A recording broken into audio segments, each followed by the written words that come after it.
kick it. Did you actually kick it, though? I kicked it. Because I don't hear anything. It's been kicked. Anyway, hey, welcome to another episode of Hardheaded. I'm your host, Matt Amos. With me, as always, Troy Trussell. Yo. In studio. Chet Sears is actually not with us today. He was really worried about the outcome of this election and got on a plane and went to Europe. He took off. He took off, left his wife and kids. He's like, Harris is going to win. I'm out. He said he was out. So he is, I don't know if it's Luxembourg. I don't know where he's at, but I think it was Luxembourg because I called him Luxembourg-ish, and I don't know if it's Luxembourg. Anyway. I think he's in China. He may well be. But anyway, in any case, he is not here with us tonight, but he has sent us an extremely long, painful video. Yes. Roughly 13 minutes long. He said it was 10. But. He did say it was 10, which even at 10, I was like, you're not here. That's too long of a video for us just to sit here and listen to you. Yeah. Let's make this episode all about you. Yeah, I agree. But anyway, so tonight we're going to... Wait. Shut up, Chet. He's already playing. He's already talking. Trying to talk over me, and Chet. He's not even here. But so yeah, we're gonna talk about the results of the election that took place on Tuesday. We thought when we scheduled this because we're like, well, let's record this the day after the election because we may still be waiting on results to come in, and it was such a decisive election. It was known last night. Results were in. Who it was going to be. Kamala conceded this afternoon. I can't remember, around 3:00-ish. Yep. But actually a very graceful concession, I must admit. Well, that's good. I didn't see it. I watched it. Been working. And it was nicely done. But they're obviously going to continue to work on the issues that they were concerned with and move forward. But anyway, so we're going to talk about that. We're going to talk about the top 3 things that we're looking forward to with the current administration. And then Troy is going to close us out with a good word. But to kick it off. Hey, question for you. Did you stay up and wait until it was over? I waited all night. All night. So I went to sleep. I was like, I'm putting it. It's in God's hands, whatever. Hope he wins. Went to sleep. Yep. I woke up one time, like around 1:00, and I noticed he was still ahead, but it hadn't been decided yet. How late was it when it was finally decided? I think shortly after that it was decided. I wasn't really paying attention to my clock. I was doing the whole. So I actually stepped away from the legacy media. MSNBC, CNN, Fox. I didn't watch any of those. I didn't either. I didn't turn any of that on. I will tell you, as a conservative, the Blaze. Oh yeah, Blaze TV had election coverage. They didn't do the whole map thing. Well, it's like, well, if here's the road to success. If he wins here and here and here and here and here and here, it was reporting the facts as they came in. As a state was called, they reported the state that was called. They continued to talk about the numbers of turnout and how Hispanic males actually turned up more for Trump than I think he got more than the Democrats did. Yeah. And then more of the Catholic vote, more of the Jewish vote, and just how across the board he just earned more votes, which ended up with him actually winning the popular vote, which hasn't happened in I don't know how many years but it's been a long time since a Republican has won the Electoral College and the popular vote. Yeah. But so anyway, I was there with Blaze TV. Glenn Beck was doing the special, doing all the kind of the talking. And then he had 2 other ladies that were with him and then 2 other dudes. And ended up, the 2 ladies had something to do, so they took off around midnight, something like that. Glenn Beck took off around midnight, 12:30, and then was just kind of these other 2 dudes. And then they were, the whole staff over at Blaze, I guess, had different areas that they were covering. And so I actually outlasted all of them. Until they called the election, until I believe first it was Fox, and then Decision Desk 2024 called the election for Trump. And then I actually stayed up until he addressed the people at Mar-a-Lago for his victory speech. Yeah. So I stayed up for that. I think I finally got to bed around 4 o'clock this morning, I think is when I finally kind of zoned out. Wow.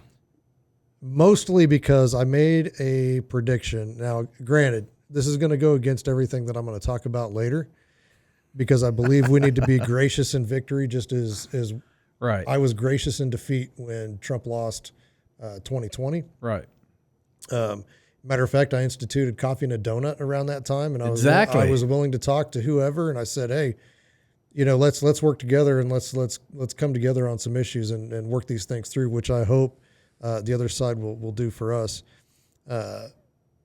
But back on October 21st, so I don't know if you remember me talking about Threads, but it's basically like the liberal Twitter.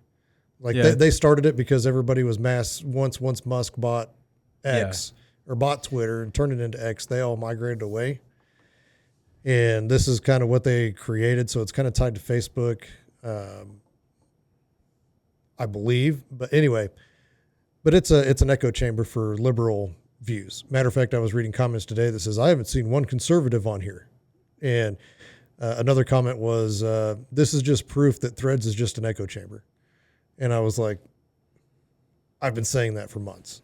Like, that's why I'm here, is just to give you guys a different point of view. But anyway, back on October 21st, 2024, I made a post on Threads that says, I cannot wait for the complete meltdown on this app. If Trump wins the election, it will be epic. He got some of y'all so worked up over McDonald's, you can't even see straight. So this is back when he did the whole McDonald's thing. Like, this whole app went crazy with him doing the whole McDonald's bit. Right. Which, I mean, he ran an absolutely fantastic campaign. I mean, this is probably the most well-run Republican campaign I have seen in my time as a voter. Yeah. He actually had me engaged, which I typically don't even care about anything that they're doing.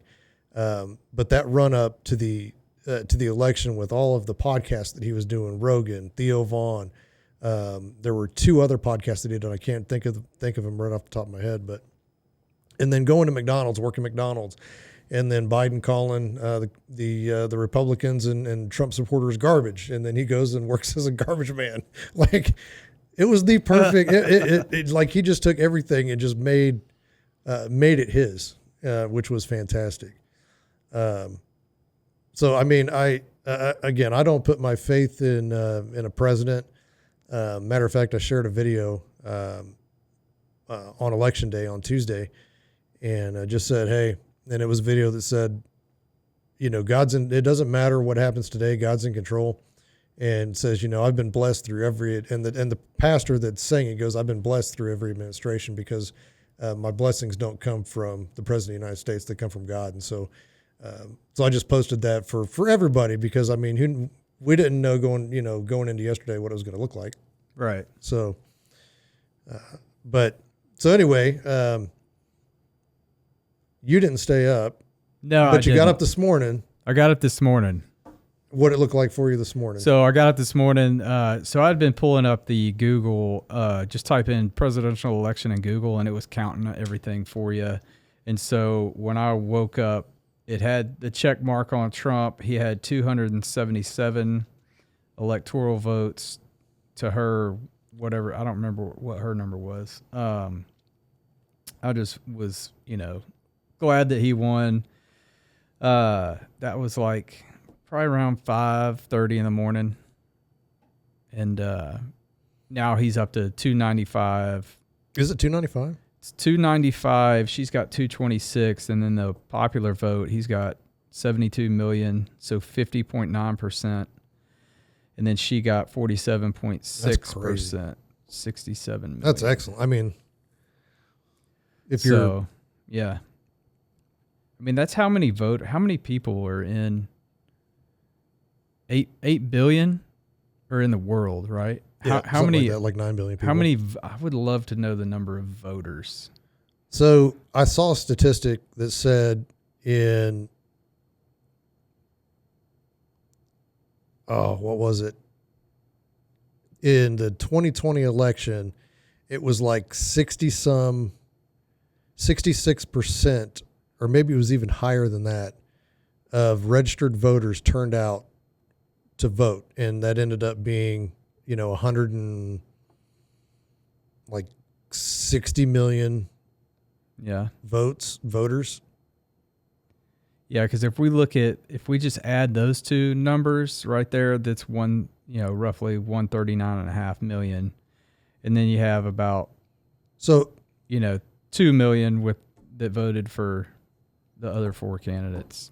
So that brings it to about what, 160 or 140 ish? 141, 142 million. So then they're saying that 160 million people turned out to vote in 2020.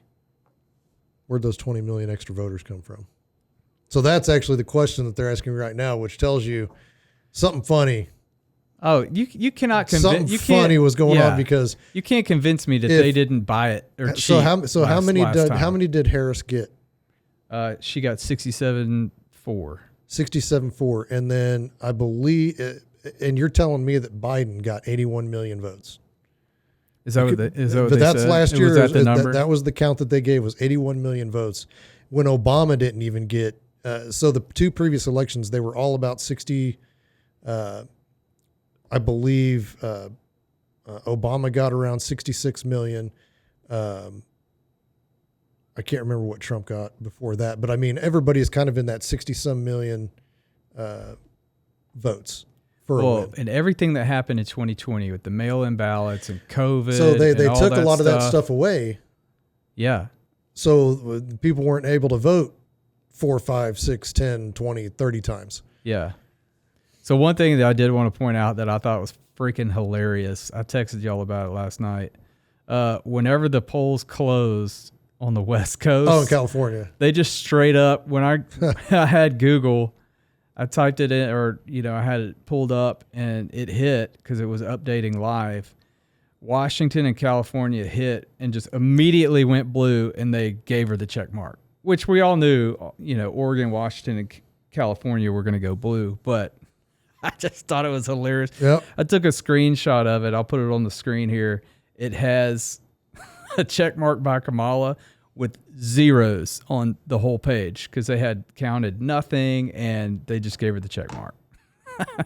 And my wife kept saying, "Well, like, what's the count?" And she would read it out loud, like, Kamala has, 40 and he has, 90. And I was like, well, you always have to add the 54 electoral votes to California before California even gets there, because she's going to get it. Any Democrat's going to get California. So, yeah, thought that was hilarious. What do we want to get Chet's take on it? Yeah, we can. So Chet sent us, like I said, a very long, I'm pretty sure boring video. But we're gonna hear Chet's thoughts, because we want to give him a chance to weigh in on the election. With him being overseas, I don't know if he's been able to interact with anybody over there to see what their thoughts were about the election. But let's go ahead and hit it, and then we can just. Yeah, he did break it up into 3 parts, though, so we'll take it a piece at a time. I mean, it's 13 minutes. It'd be good. Chunk at a time here. All right, guys. I'm already tired of listening to You're him. going to have to bear with me a little bit. I'm coming to you from an undisclosed location in Europe. China. Right now, I also am struggling with my voice. I have been talking way too much for my job in the last few days. I'm sure Troy and Matt think I talk way too much anytime, anywhere, anyways. Yep. But, See? True. I've used a lot of my voice, and I've got to get through this, so bear with me as we go. I have my trusty fizzy water. Nobody cares, here Chet. from Weigh in on the election. Frizzante. Put that down your throat. Water that you get all over Europe, which Speaking of fizzy water, I'm going to go get one while he's I'm talking. not a fan of. That's a good time to do it At all, but that's all we have in the hotel room here. Listen, people, if you got a bathroom I want break, to cover a few or things from the election. kids need to change There's diapers. 3 Now's main the points I want to talk about to you today. What happened, the media reactions, and now what? So just kind of a quick take. I was able to be up during the daytime here and see a lot of the things that were happening online as the night was going on and the results were coming in and the media was breaking down. It was pretty exciting to see and also to watch from a distance, which was pretty cool. But what happened? Pause it. As of right. Yeah. So the media breaking down. Oh yeah. So like I said, I did away with legacy media altogether, but every now and then, Blaze would put up a clip from CNN or a clip from another news channel and just show them melting down. It was epic. Like that was probably the most fun election coverage I've ever watched, was them just kind of really calm, just reporting the facts. I think they knew ahead of time. I just think they were really solid. Like, Trump's going to win.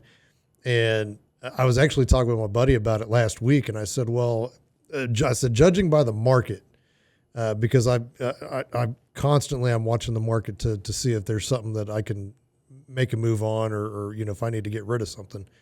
And I'm watching it and I'm like, it's just slowly climbing up. I go, that's typically a really good thing for somebody that's going to be good for the economy, because it hasn't been moving like this for a while. And for people that, and I've watched a lot of people comments, about the market, it's at an all-time high and blah, blah, blah. And it's like, no. Is this still up today or did you go? Oh, it's way up. It's way up over last night, what I was telling you. Yeah. Nice. Yeah, I wouldn't looked at it. But I reported that actually before Glenn Beck even spoke on it. So I kind of felt like I willed it into existence. There you go. You did. Anyway, Chet, what do you got instead of looking stupid? Now, Trump won 292 votes through the delegates through the Electoral College. Harris is at 226. From a popular vote perspective, Trump had 72 million and Harris had 67 million. This is the first time in, I think, around 36 years where the Republican has won the Electoral College and the popular vote. That's a big shift. 20? And I honestly believe amount of time. I just said it's been a long time. That's one of the reasons that Harris has already conceded.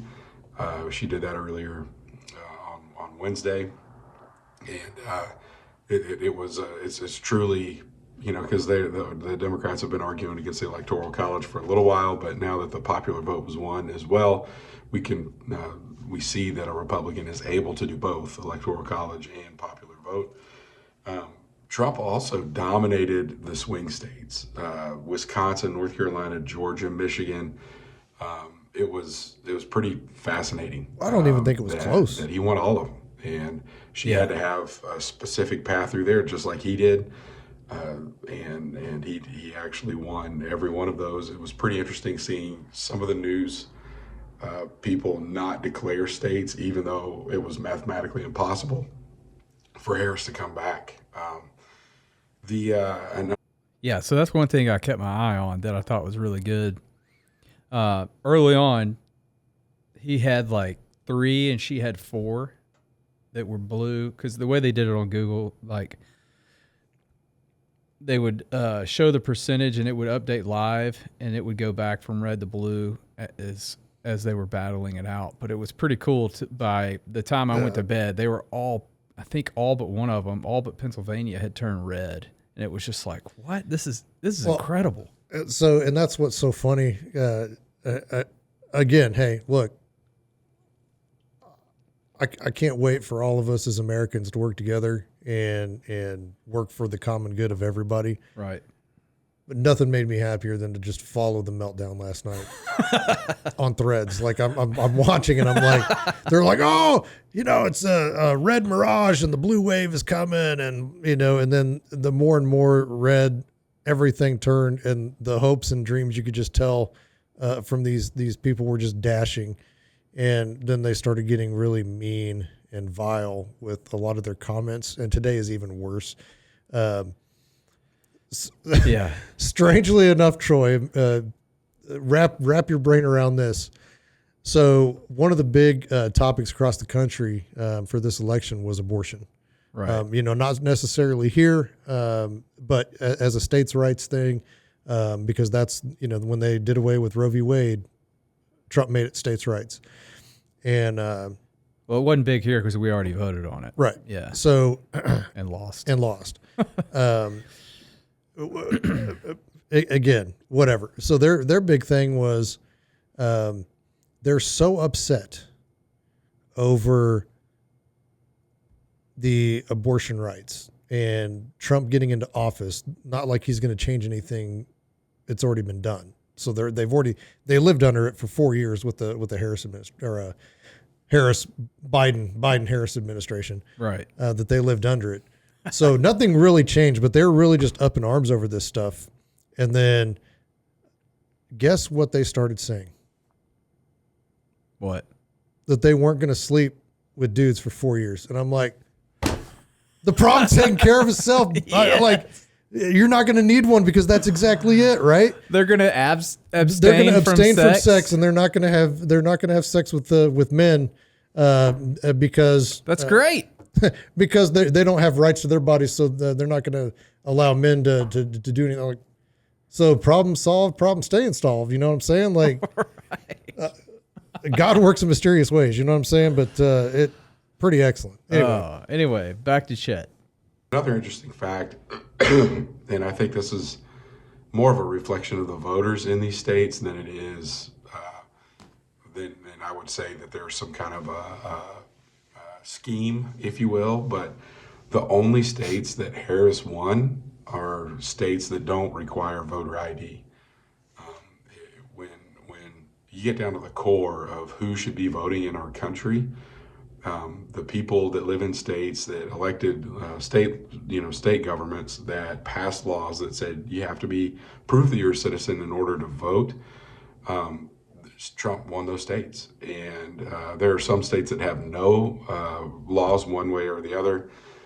Some that have picture ID laws, and some just proof that you're a citizen or have an address. Because some of those things. But Harris only won those states that don't allow voter ID, which I find pretty interesting. And another thing that happened, and I saw this the minute it came through. I happened to be logged into X at the time. The Houthis, the terrorist organization that's running out of the country of Yemen, they've been terrorizing their coast and shifting a massive amount of marine traffic. I thought he meant Hamas, and it autocorrected or something. Yeah. He texted that us. Us earlier. He texted that to us earlier because he's claiming that he left the country and then all of a sudden the Houthis called a ceasefire. He basically trying to take credit for it. He's really superstitious. I don't understand. Yeah, whatever. But I did have to give him the definition of because I told him, I was like, I don't know who that is, but it definitely wasn't the work of a runner, because I called Chet the runner running away from the election. And then I had to give him a definition of facetious because I noticed that. That was good. Specifically with goods, container ships, oil and gas ships.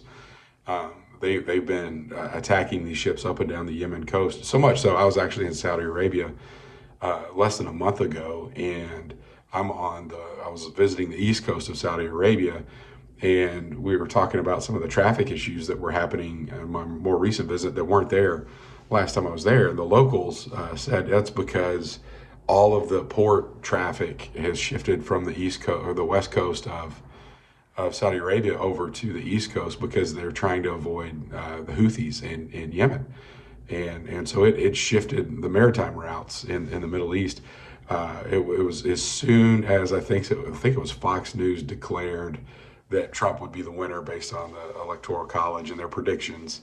The Houthis came across and said, we're implementing an immediate ceasefire, and we're going to stop all of our activity and outside of the coast, outside of our border. So we're already starting to see some of those effects, and I think some of those will keep coming in.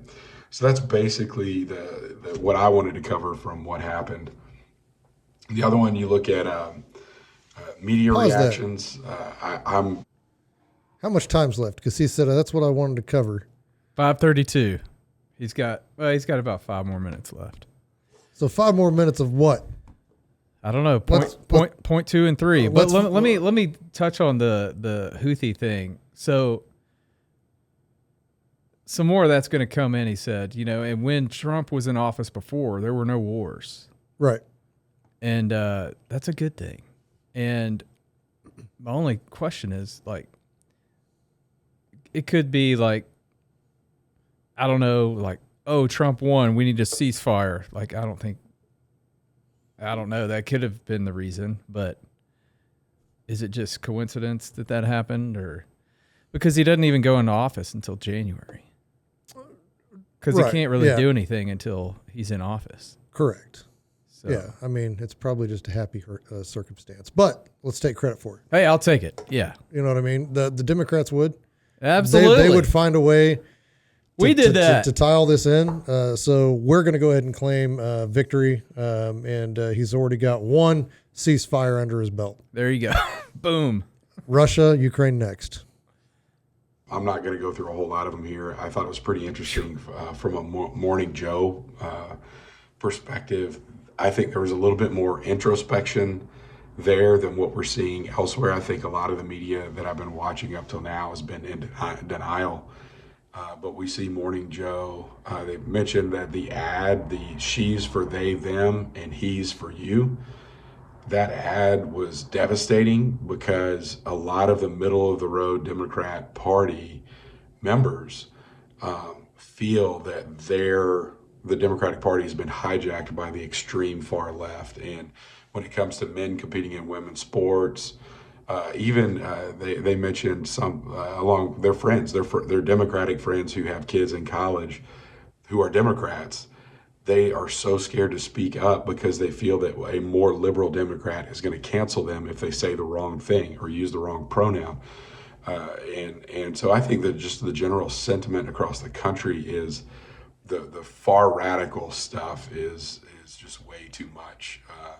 That's one of the things. So that was a little bit of introspection there. There needs to be some lessons learned. Truly, I would love to see the Democratic Party come back more centric, but we'll see. We'll see if they actually learn from this. Another take that I heard was the Democrats just drove us away. If you disagreed with a Democrat during this campaign, you were called a Nazi, you were called Hitler, you were called racist. There was no middle ground. They did not allow for a middle ground. So they either said you're with every part of our platform, and if you're not, you're a Nazi and you're Hitler. Not just the people that you support, but the people that support Trump are the worst people of all. And I think it also is a statement on the insurrection of January 6th that people don't feel that way. I think most people feel probably like I do, that was a riot. It was uncalled for. It shouldn't have happened. But in no way did I feel that the government was threatened and that we were going to lose our form of government based on those nitwits that showed up at the Capitol and with stupid costumes and T-shirts and shouting. I mean, like, really, that's not how governments are overthrown. So I think the people of the country voted. Didn't burn anything down. They didn't do anything. It was a protest. So, now what? Peaceful, by the way. The only one who was killed was a protester. We heard. Like, dumb. I mean, in the law enforcement, if you watch the video, law enforcement opened the gates and let them in. Yeah, it was all. It's not like they trampled over law enforcement to get in. Chet's wrong. Yeah, well, he is in Europe now, so he's got the European view of things. So it's kind of the whole thing was like agents going and starting it all, right? Supposedly, yeah. But we can only go on the facts that we know, and I don't know that to be a fact. I haven't researched it. Yeah, but I don't know that to be 100% fact. Did you hear Elon Musk and Rogan the other day?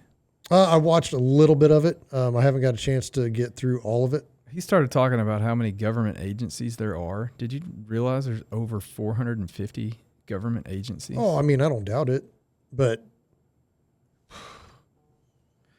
yeah, I hope he goes in and fires. Oh, it's going to be house cleaning. It's going to be awesome. Yeah.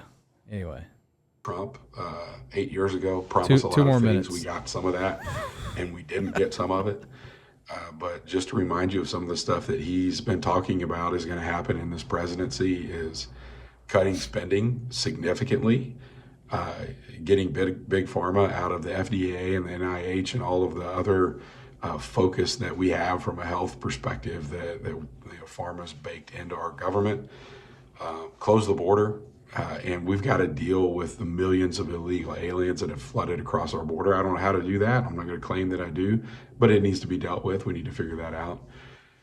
We've got to fix the economy, get inflation back under control, get the cost of living, food and utilities back into a good place. And then we need some peace, world peace. Come on, Trump, give us world peace. We're starting to see some of that, but I really do think it's going to shift. And he's got to deliver on all these, and I think it's our job to hold him accountable. Nothing's happened yet other than the biggest step towards this stuff getting done. We know none of this would have been done if Harris would have been elected. So we need to hold Trump accountable for that. And, the last thing, and we've heard this ever since I've been following politics, is just to remember it's about the economy. Really, a lot of the values that people have when it comes down to if they're able to live the lifestyle that they were just living, 4 or 5 years ago, and get back to that, that matters more than a whole lot of this other stuff that has been inflated through the media and your party, our party. It's about the economy, stupid. It matters. It matters to people. So that's my 2 cents. I don't even know if all this is going to get in there. I've got to send this to Troy, and he's going to embed it somehow in the video. So, all right, Chet. He doesn't have the power to say that. I'm the host here. I'm cutting that part out. I'm so glad he's done. Gosh.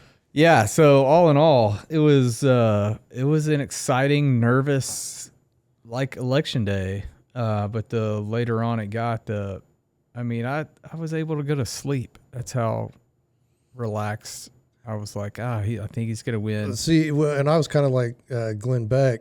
He was sitting there and he's like, "Man, I hesitate to leave and go to bed," because he was like, "I got to be up for an early flight because I got a speaking engagement tomorrow."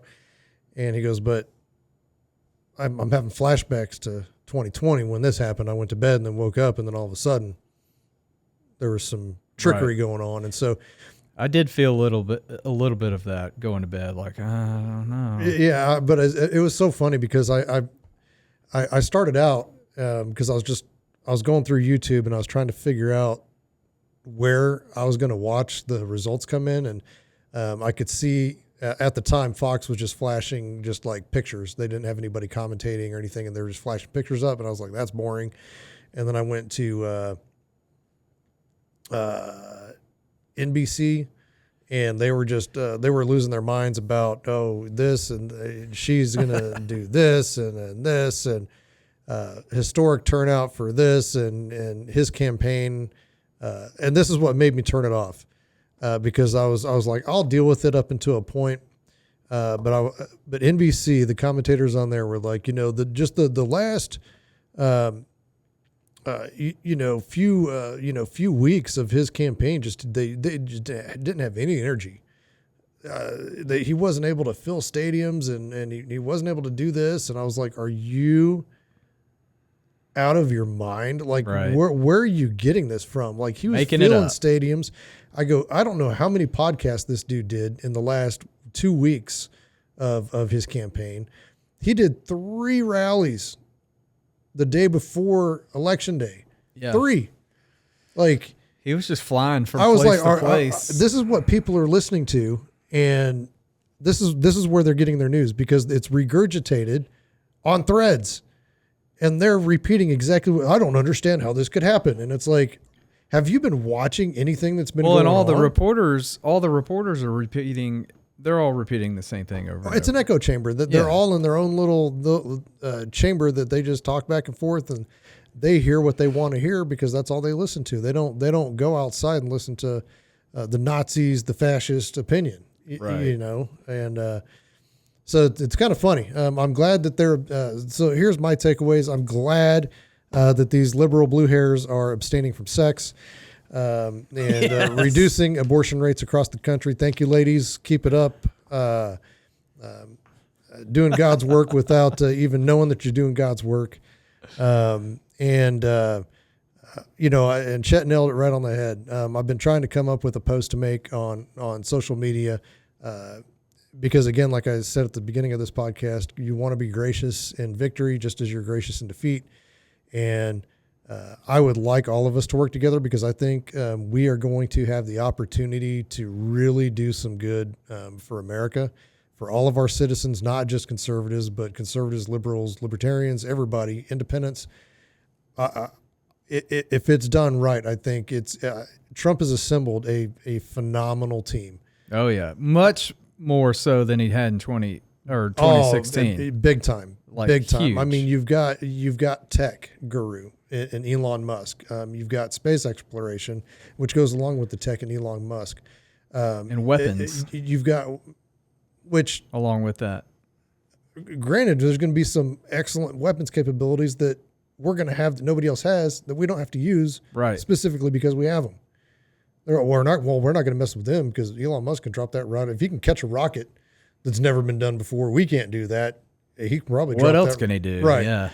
And, and then you've got RFK Jr. Doing the the health, Food health. taking over all of that. I mean, things are really, for me, the first time in a long time, things are looking up. But don't touch the liquid gold there, Bobby. Don't touch the liquid that gold. was funny. That He's was for me. That was freaking hilarious. That was awesome. He said that on Rogan too. So he said that in his acceptance speech last night. Yeah. I watched it today. Yeah. And so that's pretty funny. I got a laugh from the crowd. Yeah. And so you've got RFK taking that over. I'm sure that they're going to have something for Gabbard. You actually have a vice president that can actually do something, I believe. I've never seen a vice president before that I I feel like I know this guy, and I've got confidence in his ability to do whatever he's tasked to do. Well, I love that in his acceptance speech, how he talked about like, hey, you're going to go into enemy territory. And he was like, all right, win. And I mean, he destroyed all of them. All of them. Yeah. Because they have the baseless coming after him over baseless stuff. Yep. And but this team that he's got going into this administration is going to be phenomenal. Yeah. And but like Chet said, we need to stay on top of them, keep them accountable. As the people, not let them slide, because it's a slippery slope. If things go bad, we go right back to a Harris type and radical left. Right. And one thing you can do to stay on top of that is don't forget about your local elections. Local election have far more impact than this election will ever have. Yeah. So when they come around, like, get out and go vote for those. I mean, those have more of an impact on your life than directly impact your life more than this will. Than who is in the White House. But specific, we did this about three or 4 years ago with the wind farms and dealing with our local government at the county level. And I mean, there was an election, and we got rid of the ones that we didn't want. We got people in there that aligned with our views. And I mean, we got things changed and made it work. But that was at the county level. And I mean, that was, and it even went up to state, like the Court of Appeals. And so, on our ballot, the appellate court had a bunch of people that were up for, it was like, hey, should they maintain their position or not? And I went through and I actually paid attention. I was like, okay, this person needs to go. This person could stay. This one needs to go based on how they voted. Yeah. And so pay attention to those things. I mean, it's extremely important. Yep. Extremely important. But anyway, you want to move on to the top three? Top three. Let's do it. All right, Chet, thank you for sending us that video. Safe travels back to the United States. I hope they impose a huge tariff on you. Yes. Coming back, maybe you'll stay. I did tell him today, no takesy backsies. So that's right. Luxembourg or wherever he's at can keep him. But if China. if they don't, we're going to impose a huge tariff before he can come back.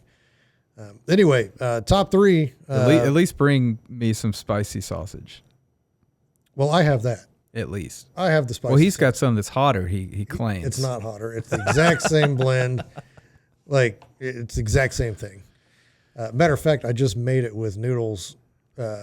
I'd never actually put it in anything. And he's like, oh, we kind of got to put it in stuff. And so I was like, well, if it's too hot for somebody from Louisiana, maybe I'm just like super Kansan and I've got these super taste buds, but, cause it doesn't bother me at all.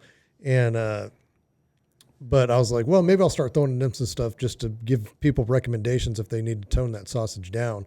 And so I sent them the recipe that I made the other day. But anyway, we're going to move on to our top three things that we're looking forward to with this administration. I guess, Chet, you go psych because he's not here and we don't care anyway.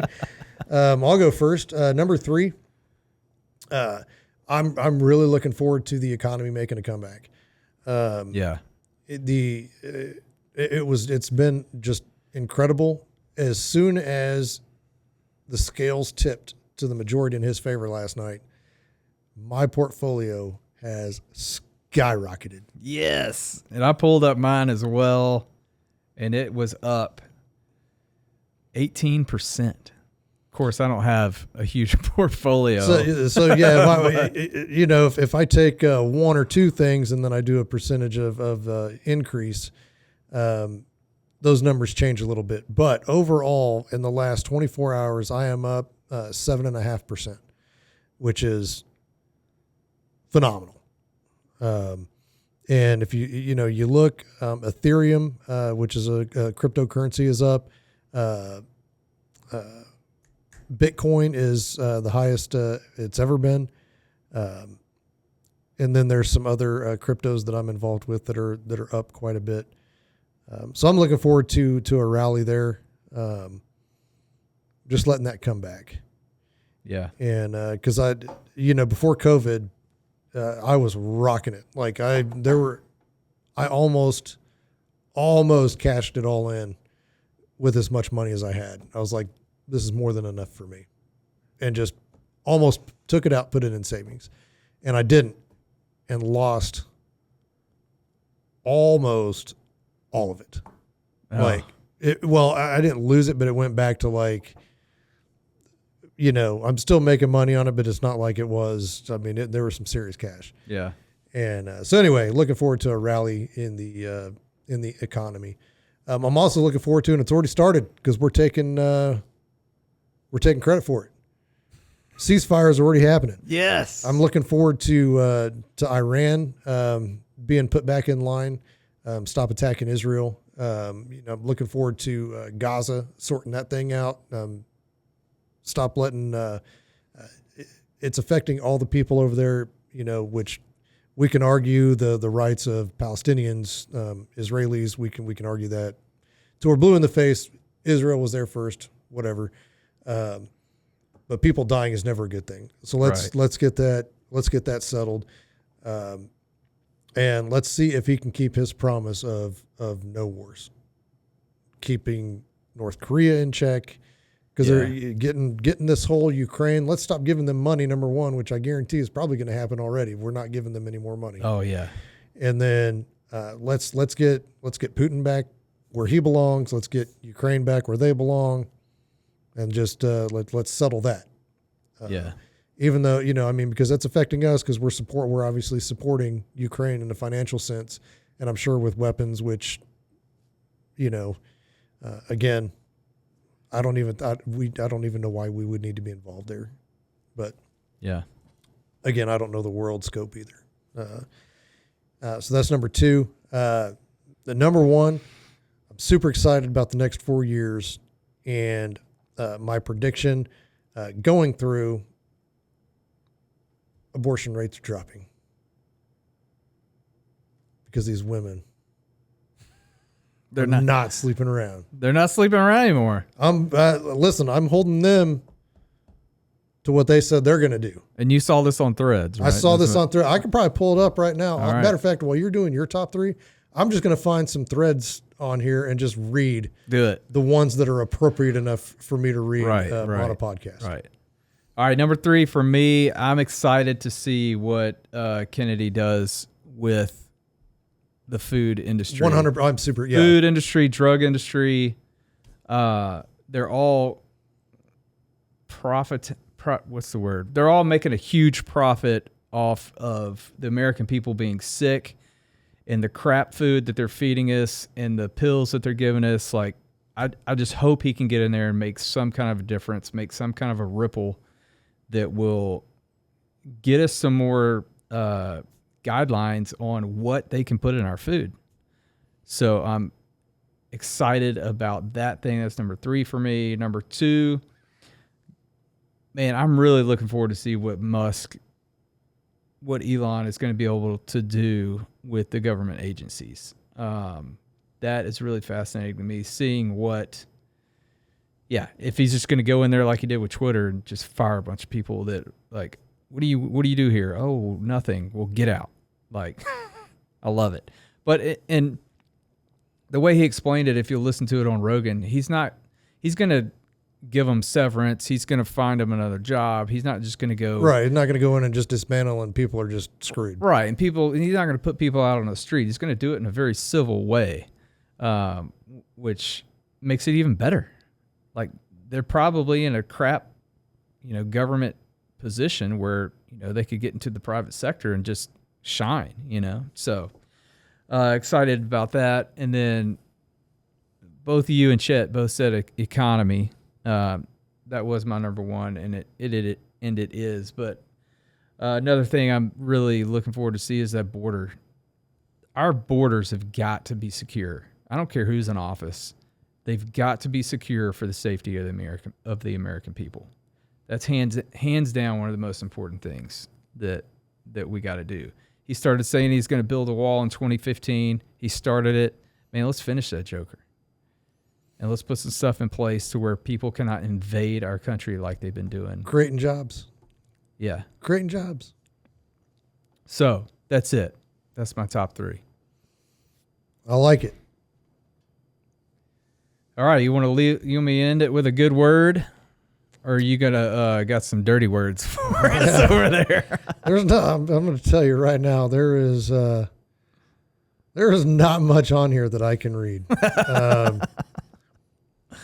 It's funny when I pull up Threads, it's all food related.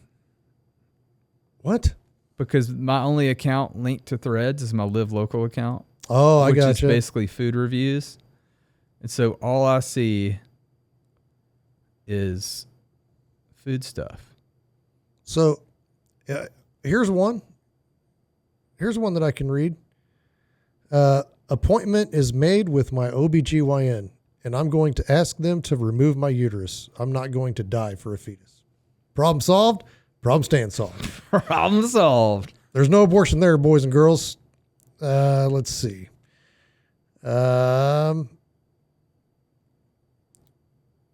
That's a good one. Here's one I found something. It's a meme. It says, "Here's to all the people with different opinions, and we're still friends because we're all adults." And it's cheers. They're cheersing beers. I see that on Facebook. Yeah. I see that on Instagram. I see that on X. I do not see that on Threads. There's nobody that I'm watching on Threads. I see it on Threads. That's not Threads, is it? Yeah, it's Threads. How do you have pictures? I got pictures and video and all kinds of stuff on Threads. What? Yeah. I don't. Oh, here's one. Let's see. Yeah, that's a conservative. Mine are conservative people. I don't know. Anyway. All right, you want me to go with a good word? Yeah, go ahead and kick that good word. All right, it comes from John 14:27. It says, "Peace I leave with you, my peace I give to you. Not as the world gives do I give to you." Thank God. "Let not your hearts be troubled, neither let them be afraid." So, man, I say it all the time. Your trust and your faith should be put in Jesus, not in whoever's in the White House. Yeah, God's the only one that can give you peace. And Matt said it on our last episode. God is the one that puts the people over us in office. You know, he put kings over Israel. He puts people in office. So put your faith in Christ, and your hearts will not be troubled. That's it. I dig it. All right, we'll be back next week. We appreciate y'all joining us. Whether the election went your way or not, chances are, if you're listening to this podcast, the election went your way. Right. Congratulations. To those who are listening that maybe didn't go the way they wanted, because I know a few of you out there that I keep in contact with that are kind of up in arms about the results. I'm looking forward to the next 4 years of working together. I'm not going to gloat. I'm not going to, let's get together and let's figure out what we need to do to move this country forward. And I know that it's trigger words when you say "Make America Great," but let's do it together. There you go. Anyway, we'll catch you next week. Thanks for listening to the Hardheaded Podcast. Don't forget to share this podcast with others to help us get the word out. Also, if you haven't yet, please rate and review the show. This helps our podcast show up in other people's suggested shows that may or may not have listened to us before. Thanks for listening, and we'll see you next week.